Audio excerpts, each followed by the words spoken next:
Hey students, it's Mishmit. I know that you are at home and it's a snow ice day, but one of the things is that we still have a test on Friday, and most of you probably have internet access as well as electricity. As a result of that, I'm going to go through and do today's lecture. It's the lecture for Tuesday, the 16th. In the hub, if you want to download the lecture, it's Unit 4, Day 6, Flags and Shapes. It's going to be about a 30-minute lecture, which would be normally what we'd do in class. In fact, this is the same lecture, same PowerPoint, everything that I had for class on Tuesday. There was an activity. So we can still stay on track as long as you go through, listen to this, take notes if you want to. You can definitely feel free to pause it at any point. Before we were doing the activity on borders, kind of some quick border recap information. If you have a natural boundary, it's going to be based on natural things that occur, like rivers, lakes, mountains. All of these things make good natural borders. As technology has increased, though, there's some borders that aren't as effective as they used to be. Take, for example, mountains, now that you can get over them a little bit easier. You also have transportation like ships, and getting across what were once pretty formidable rivers isn't that hard. There's transportation back and forth. You have artificial and geometric boundaries, and these are going to be your straighter and usually based off of parallels of latitude and longitude. Now, they don't have to be, but if you go back to that first unit where we talked about absolute and relative location, if you have an artificial or geometric boundary, it's absolute. It's drawn on a map in a certain place, and it's identifiable that way. On the activity that you did, I told you to stay in a region, and most of you did Africa, and that was totally fine. Some of you didn't stay in a region. That's totally fine too, because there's some elements of history that we don't know enough about in our class to be able to identify them, especially relic boundaries, and depending on the country that you're in. On the slideshow, if you look at it, I have an example showing Europe, and I'm using Google Maps or Google Earth, and you can see the natural borders that occur in the northern part of Italy, and you have Switzerland, and you have France and Austria, even Slovenia. These areas all border the Alps, which again used to isolate these areas fairly strongly, but it doesn't necessarily anymore. On the second slide with map information, I have a picture of Poland. You can see if you look at Poland and go to the northeast, there's a straighter line there. That's going to be one of your geometric boundaries. Poland was really changed after World War II because the Nazis were able to go in, conquer it pretty easily, and afterward the area was redrawn. That little area with the straight line, that's actually an exclave of Russia. So that's a little piece of Russia that's all the way over there, and they made sure that they held on to that because after the fall of the USSR, those countries, Lithuania, Belarus, Latvia, those are part of the 15 countries that went into forming new states after the fall of the USSR. The reason why Russia has a little piece of land right there is because it's a warm water port. Otherwise, Russia wouldn't be able to ship stuff as easily in and out, depending on the time of year. And also, Russia's pretty far north. So it's a warm water port, and they're able to use it year-round. On the next slide with states, I have a picture of the United States. And the U.S. is a great example. If you look in the northeast, again, you have a natural or geographic boundary, and it's the Great Lakes. We divide that area because of the lakes that are there with Canada. Across the northwest, you kind of see a straight line. The line actually isn't perfectly straight because it's a parallel. And that was drawn on top of that area because it wasn't well populated at the time, and it was determined to be a border between the two states. On the next slide about other boundaries, there's geometric and natural boundaries, which those refer to physical features of an area or physical features of the boundary itself. You have antecedent boundaries and subsequent boundaries, and these are boundaries that deal with people. So antecedent, again, created before an area is known. Africa had a ton of people on the continent, but the Europeans treated it like an antecedent boundary, and they went ahead and they drew lines wherever they felt like it. Subsequent boundaries are drawn after recognized. So in Europe, you have places like Slovenia, Croatia, Bosnia. These are areas that were created after the fall of Yugoslavia. And because of all the ethnic genocide that you had in the area, genocide, that targeted certain groups, it was redrawn so that it tried to match some of the ethnic groups. Did that occur perfectly? No, it didn't. But a lot of these areas attempted to meet that expectation or that demand. When we're thinking about boundaries, I also had you look at ethnic conflicts. So at the end of the slideshow, there's a slide that has links to different websites. Those are a really good resource, and I encourage you to visit them. If you can't get them off of the Vimeo video, go ahead, open up the PowerPoint, look at that information, because for the most part, a lot of you were able to figure out that a lot of the conflicts had to do with natural resources, and there's a lot that deal with natural resources. But some of them have a little bit more in-depth information. The triangle one has actually a nomadic group that is going back and forth that disrupts the borders. You also have the one with Ethiopia. Each year in Ethiopia, some of you found that there's a highway that they're fighting over, but then they're also fighting over a village that both groups feel culturally belongs to them. And so that one is about natural resource, but it's also about ethnic groups or minority ethnic group. Things that are really important to think about borders. In the past, we did an activity, and we'll do it when we get to the economic unit, but we looked at driving distances and included how long it takes to wait at a border. So borders exist to disrupt traffic. If you're a country and you're sending stuff to another country and you have to wait at a border, you're losing money, because let's say you pay a truck driver $5 an hour. I'm making up a number. It's a pretty low number. But if your truck driver has to wait 4 hours at the border just so his paperwork can be checked, that's $20 that you have to add to the cost of your shipment so that you break even, or you make money on your product. A lot of times when you bring an item over a border too, not only are you waiting for a while, but then you have to pay extra money, that tariff thing, so a tax on the item that you're bringing into the country. This again drives up the cost. But if you're in an area that doesn't have many borders, or your borders are fluid, and that's one of the ideas behind globalization, creating fluid borders, you don't have to spend that money on the time that it's spending the driver. You also don't have to pay a tax on the item that's coming into your area, which keeps its costs down. That's one of the main complaints against North American Free Trade Agreement, which is a supranational organization, NAFTA, is that items can be produced in Mexico, then brought into the United States, and because they're not taxed, or not taxed very heavily, it's able to be brought in for a cheaper price, and it means that it's more competitive with U.S. goods. One of the other things you have is that formalized borders are about sovereignty. Even if there's really not anything that's at the border, it still delineates where the laws and the rules of one group occurs, and another group has their ownership end.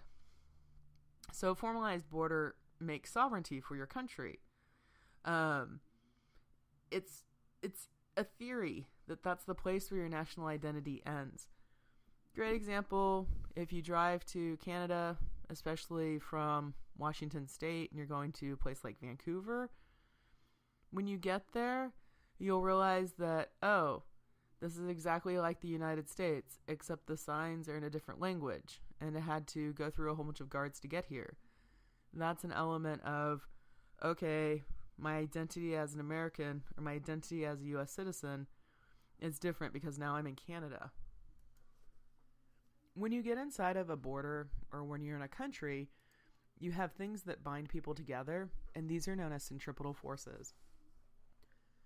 You want to, as a state, have centripetal forces to have people come together.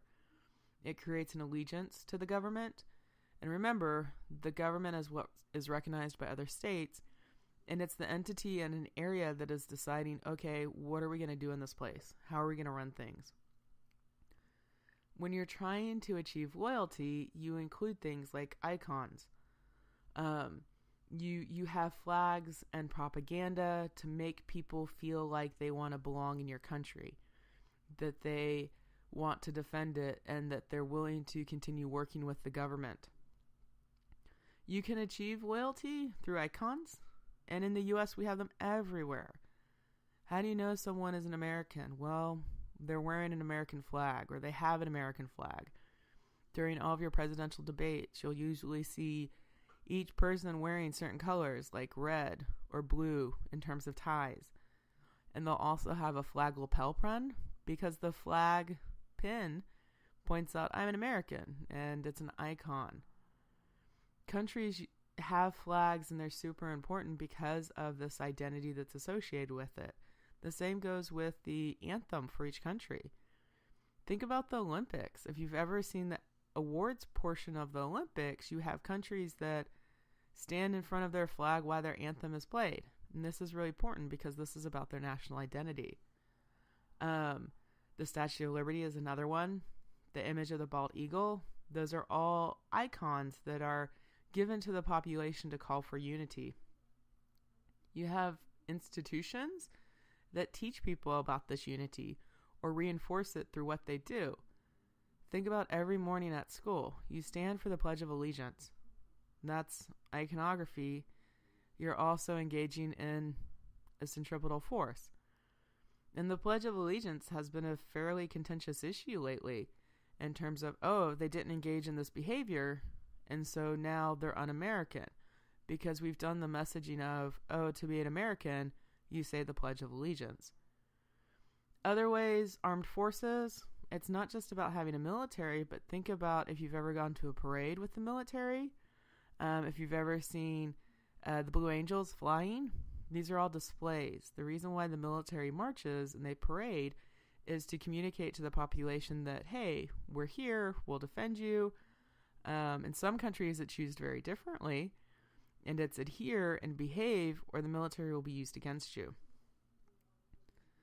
In the U.S., it's actually really unusual to have someone who pledges allegiance to their state flag. Texas is one of the few exceptions. So not only are you getting an element of federal iconography from the U.S. government, but you're also getting elements of a local allegiance to the Texas flag. I came from private school, so when I started here, I was quite surprised that we said the Texas Pledge every day. But be mindful in terms of what that process is asking you to do and why you do it every day. These are all centripetal forces that the state uses. The church is listed as a centripetal force because in a lot of situations, you do have churches that talk about being a good American, being a good citizen. Churches usually support the organizations, Boy Scouts and Girl Scouts. And so the church can influence someone to adhere to the government. It's come up a lot lately as well in terms of, these are the values of our church. These are the values that our government is talking about. And so we're in unity about these thoughts. When you have boundaries that pull apart the state, these are called centrifugal forces. In all honesty, I remember centrifugal as bad. It's the FU. So centripetal, bring it together. But if you're screaming FU at a lot of people, it's not going to be as cohesive. So in political geography, centrifugal, a force that disrupts.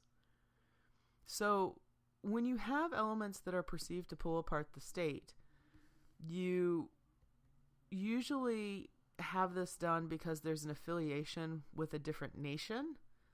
So I think in the past we've talked about how communism has traditionally tried to put down religion because having a religion splits the allegiance of your population to another organization or to another belief group. Sometimes affiliation with a nation is not infringing on the centripetal forces of the country, but it can create separation as a nation within the country. So, is something challenging the state? And you watched a great example of this in your English class. If you're making documentaries against the state, that's going to be a centrifugal force. Sometimes what a country will do is they'll have a government that will create an us versus them mentality. So they will constantly point out centrifugal forces, saying that this group thinks that they're not one of us. This group is separate from us. And in creating that centrifugal force, they're actually trying to create a centripetal force. They're doing an us versus them. If you think about politics a lot lately, listen to it, you'll hear comments a lot about us and them. And that's intentionally done. It's part of the rhetoric and creating buy-in to the state. It may seem a little random, but the next slide is about morphology. And so morphology is a fancy term for the shape of a state. But in this situation, morphology is important to think about as this is something that can bring a state closer together, or it can create a difficult situation for a state. It can influence how quickly the government is able to respond to something.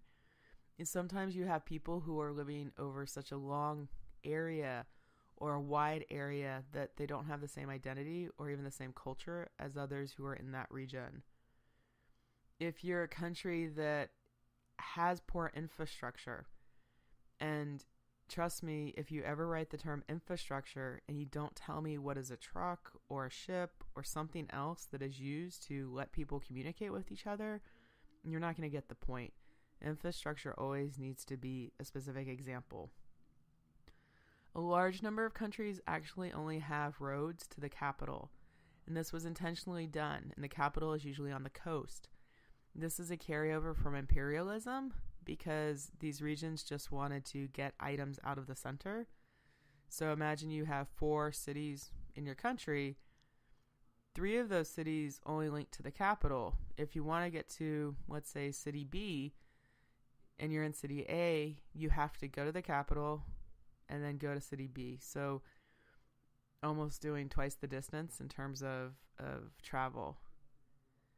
You have something called Ford capitals, and some countries build these because they help with isolation, and it's intentionally done as a centripetal force.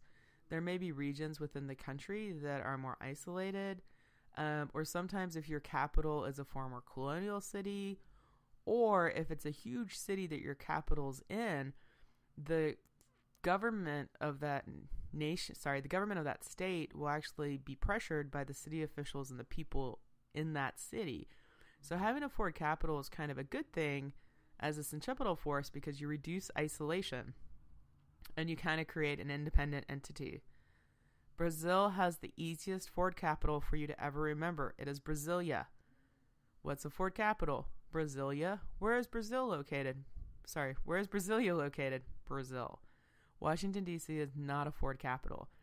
And a lot of people put this down. But it's not a Ford capital because it wasn't built with the intention of being a central area and to isolate it. It was a compromise. And nowadays, the Washington, D.C. would not be a capital because it's not near the population center. You'd actually have to go farther west for that to happen.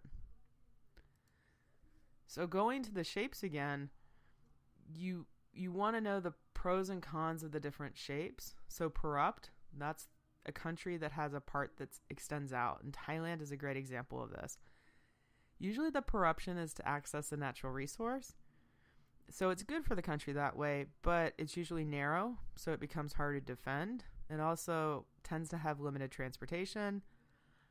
It's farther away from the main body, so sometimes it's hard to keep it as a centripetal force. You have some outlying groups that may feel isolated. A fragmented country, you have parts that are broken off from your main country. And this is really difficult because it's hard to unify the area. You may have a lot of different ethnicities that are there. Indonesia is a great example of a fragmented country. It's all islands. The United States is technically a fragmented country because we have Alaska, we have Hawaii, and transporting to these areas is somewhat hard. And you have people who may have different desires for their regions than the federal government has. Hawaii has a really strong nationalistic or a nationalism push. You have people who are in Hawaii who want to separate from the rest of the U.S. Compact, This is the shape that most states would like to be because this allows for equitable access to other areas. If there was one drawback, I'd have to say it could potentially be defending a 360-degree border. If you want a compact state, think of Poland. Poland's a great example, and its capital is right in the middle. And Poland was intentionally drawn this way. Again, after World War II, there are some issues there. If your country's elongated, which is long and narrow, you may have transportation or logistic area issues just getting from different areas. You may find that the northern part of your country or the eastern part of your country or western part of your country is so far away that culturally it's very different. Sometimes you may even have it pass through different climate zones.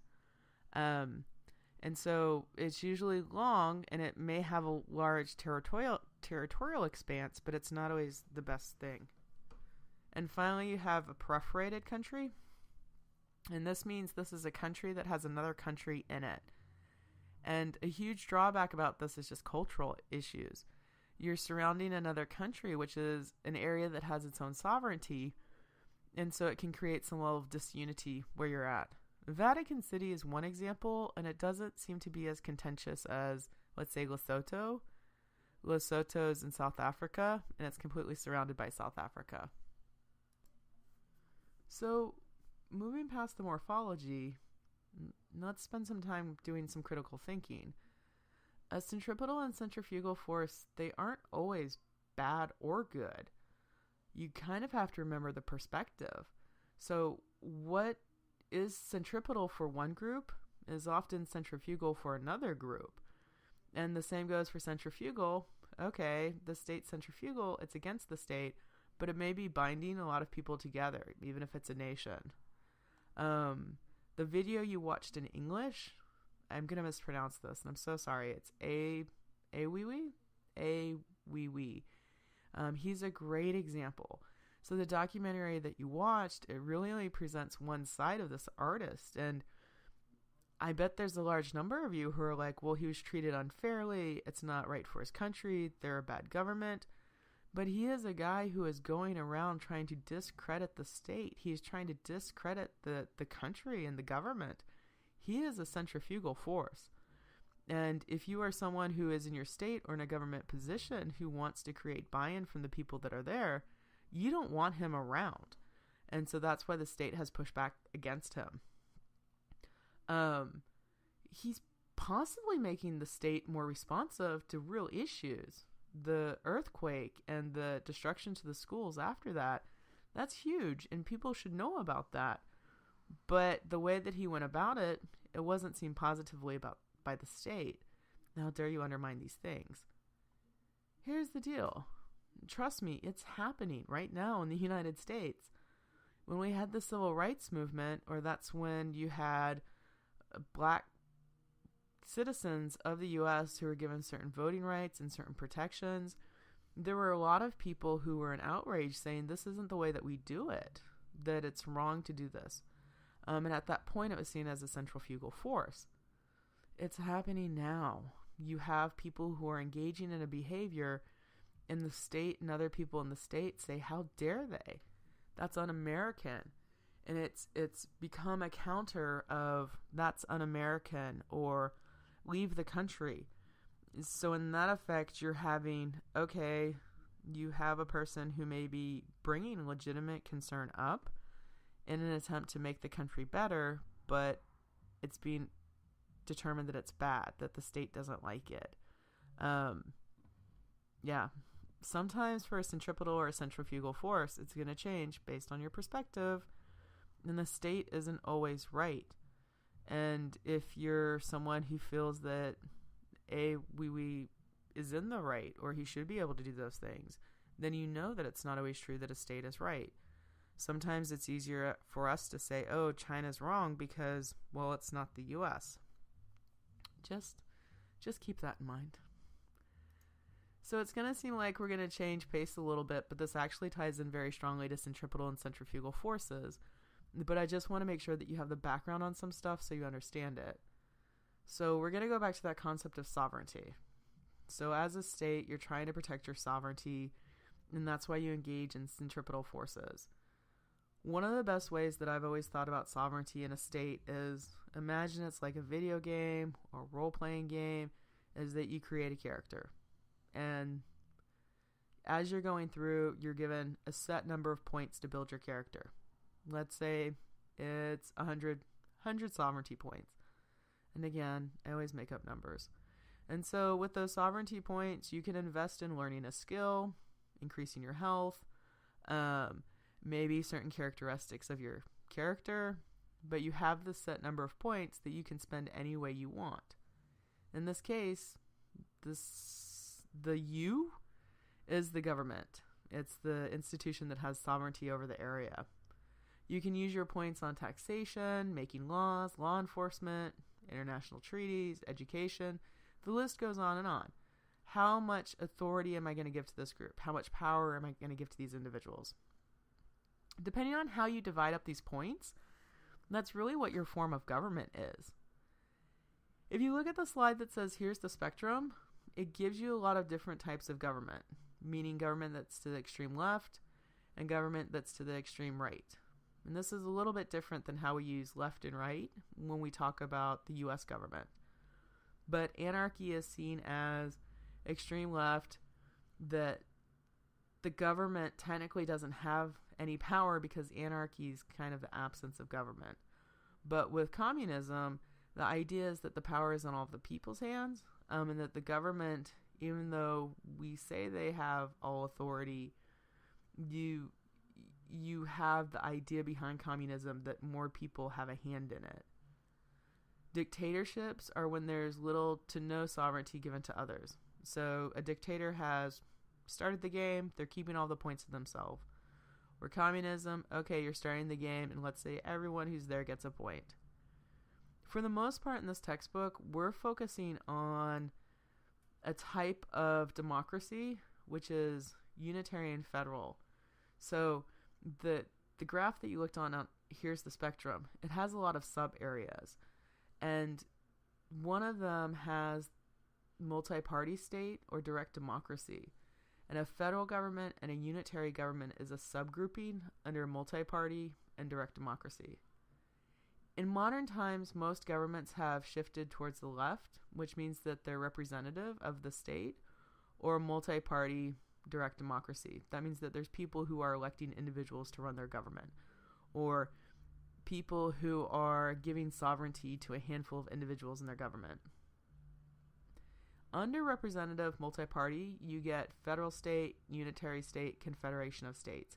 And these have some nuances in how they're governed. So a federal state, it gives local political units control. And so they're saying, hey, here's 20 sovereignty points for you, here's 20 sovereignty points for you. In a unitary state, you're giving power to the people, but instead of saying that a province or an individual state can actually have its own sovereignty, you're saying, no, all of your sovereignty has to be exercised from a central location. And that's a unitary government. Remember, uni, it means one. So you have kind of a centralized location. You don't have many sub-jurisdictions. A confederation of states is when there's some states that kind of come together, but it's loose, and they don't usually have a document that binds them or something that's really formalized, and they're coming together for a common purpose. There's not really any good examples of of a confederation that I can refer you to. And don't ever use the Confederate States of the U.S. because those weren't technically a country at that point because they weren't recognized. You have this concept of devolution when you're talking about government. And so devolution is when you are the central government and you grant power to lower administrative units. And that's what's happened in the United States. There's technically devolution to state governments that they can set some laws and guidelines. Devolution is not something that a state necessarily wants, especially if that devolution is calling for independence. Sometimes an area that has a unitary system sometimes an area that has a unitary system, meaning a strong central government, it will give another area some independence or some governorship. They don't change their constitution, So it's not the norm. But in the United Kingdom, one of the things they did is, hey, Scotland, we know that you like to try and figure out some things for yourself. You want to represent yourself. And so Scotland has a parliament. But what's unique about that is that that parliament was still granted by the unitary government that is in Great Britain. You also sometimes have devolution in federal states, and that's kind of the setup of a federal state. Sometimes devolution will get so bad where you have these group of people who want to be autonomous that you get a new state. Sometimes devolution is based on ethnic differences. So an example of that is that Czechoslovakia became Czech Republic and Slovakia because the two ethnic groups wanted their own area, or they wanted a nation state. Sometimes devolution is about economics. In Unit 3, you looked at cultural conflicts, and you should have looked at Catalonia. And so this region in Spain actually voted not to be part of Spain anymore. But Spain said, no, that's not an option. But Catalonia is one of the primary economic producers of the region. And so they're frustrated that, one, they have a different language, they have a different ethnicity, but then two, all of their money is going to Spain when actually their money should be going to them. At least that's their argument. Devolution is seen as a centrifugal force, and it's not uncommon for it to occur in areas that are further away from the government. So an ethnic group or region that wants to govern itself, a lot of times it's farther away from the center of the country. I have some examples of federal states. So that's where you split up power in different areas. The U.S. is an example with states, individual states. Canada is an example. It has something called provinces. Then you have unitary states, and that's where you tend to keep like a central parliament. No, it's not that there's a dictatorship in a unitary state, so don't get that confused. Unitary states just say, hey, we're going to be in the same area, and this is where our main meeting body is, and we'll pass out rules and regulations from this area. You elect someone in your home region, but then you send them to parliament, which may be in a central location. That's different than federal, where we say, hey, you elect people in your area, and they run things. Whereas a unitary government has as an advantage that it reduces duplication because you just have a central area that does everything. If we were to just have Washington, D.C. that made up all of our laws, we'd still elect people, and then we'd send them to Washington, D.C., but we wouldn't have the Texas state government. Finally, you have a confederation. So most of them are historic. Stay away from the 13 colonies. Sorry, the Confederacy during the Civil War. Another time you may have a confederacy is the Iroquois Nation, and that's where you had individual tribes that kind of created a confederacy. But focus on federal states and unitary states. The last slide has border disputes, and it gives you the